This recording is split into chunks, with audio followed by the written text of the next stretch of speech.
Sir வணக்கம். Photographer வாங்க. Quotation பார்த்தேன். ஓகே குரூப் போட்டோ எடுக்கிறதுக்கு ஒரு ஆளுக்கு 30 ரூபா போட்டு வச்சிருக்கீங்க. இது சார் வெளியோட கம்மியாக தான் சார் சார்ஜ் பண்ணுறேன். படிக்கிறவங்க எல்லாம் வசதி இல்லாதவங்க பேசாம 20 ரூபா போட்டுக்குங்க. சரிங்களா? ரொம்ப கம்மியாக இருக்கு. சும்மா பண்ணுங்க, நம்ம ஸ்கூல் தானே. சரிங்க sir. Good morning sir. Good morning. ஸ்கூல்ல போன் யூஸ் பண்ணக்கூடாதுன்னு எத்தனை நாள் சொல்லிக்கிறேன். நீங்க யூஸ் பண்ணா மற்ற பசங்களா பார்த்து ஃபாலோ பண்ண மாட்டாங்களா? தயவுசெய்து இப்படி பண்ணாதீங்க. Very sorry. நாளைக்கு குரூப் போட்டோ எடுக்கிறதுக்கு நம்ம போட்டோகிராஃபர்ல வர சொல்லியிருக்கேன். Okay sir. எல்லா ஸ்டூடெண்ட்ஸ்க்கும் அனௌன்ஸ் பண்ணி ஆளுக்கு 30 ரூபான்னு வசூல் பண்ணி நாளைக்கு எங்கிட்ட கொடுக்குறீங்க. சரியா? போட்டோகிராஃபருக்கு கொடுக்கணும் இல்ல? காலையில 10 மணிக்கு மறந்துடாதீங்க. சரிங்க வாங்க. Good morning sir. நாளைக்கு குரூப் ஃபோட்டோ எடுக்கிறதுக்காக ஃபோட்டோகிராஃபர் வர சொல்லியிருக்கோம். Okay sir. பர் ஸ்டூடெண்ட்டுக்கு 40 ருபீஸ் கலெக்ஷன் பண்ணணும். 40 ருபீஸா சார்? ஆமாம்.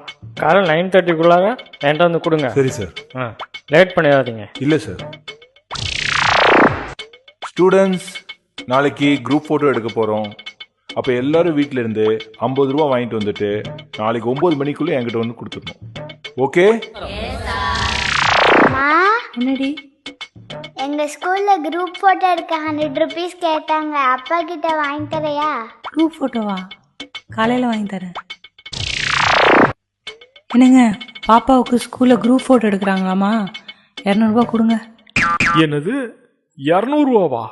படிக்கிறவங்க எல்லாம் வசதி இல்லாதவங்க பேசாம 20 ரூபா போட்டுக்குங்க. சரிங்களா? சத்தியம் தவறாத உத்தமன் போலவே நடிக்கிறார். சமயம் பார்த்து பல வகையிலும் கொள்ளை அடிக்கிறார்.